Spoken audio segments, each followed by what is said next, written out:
Welcome to this video, you guys. We're going to be doing the rear brakes on my Audi A4 V8. Gonna clean it up nice, and should be pretty easy.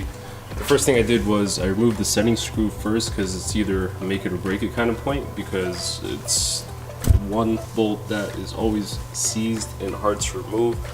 Also, this is an electronic caliper, so we do have to release it via OBD2 scanner, and should take about half an hour to 40 minutes on each side.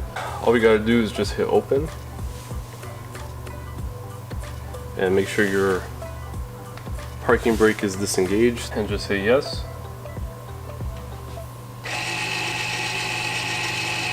So right now it's just releasing the caliper.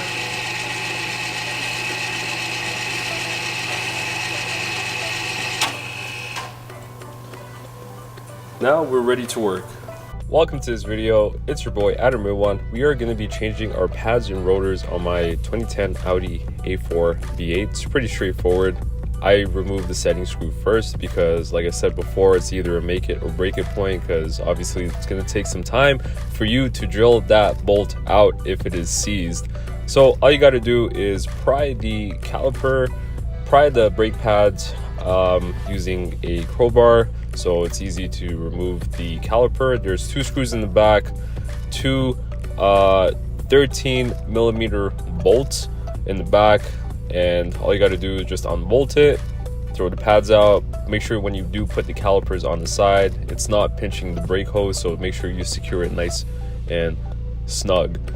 One thing is, when you do your brakes, make sure you have full confidence and understand what you are doing to be exact, because if it's not done correctly, you will have issues, and it is the only thing that's stopping you from hitting the person or hitting someone who is in front of you. So after the caliper is put off to the side, there is the caliper brackets. So the caliper brackets are two 18 millimeter bolts, and it will require some force. Once that's off, the caliper bracket comes off easy.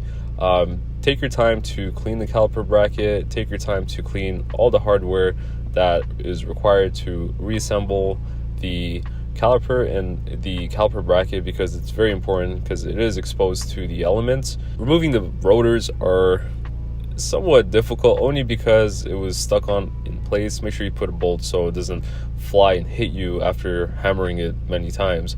When it comes off, take your time to clean your hub. I took extra time to clean the dust shield, and I did spray some high temp spray paint on it so it looks like brand new.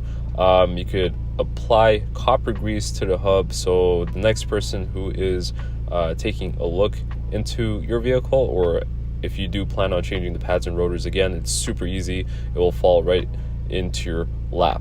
So retract the caliper piston all the way back. You could use a hand tool for that. I bought this off Princess Auto. I think it was about 10 bucks, which is not much at all.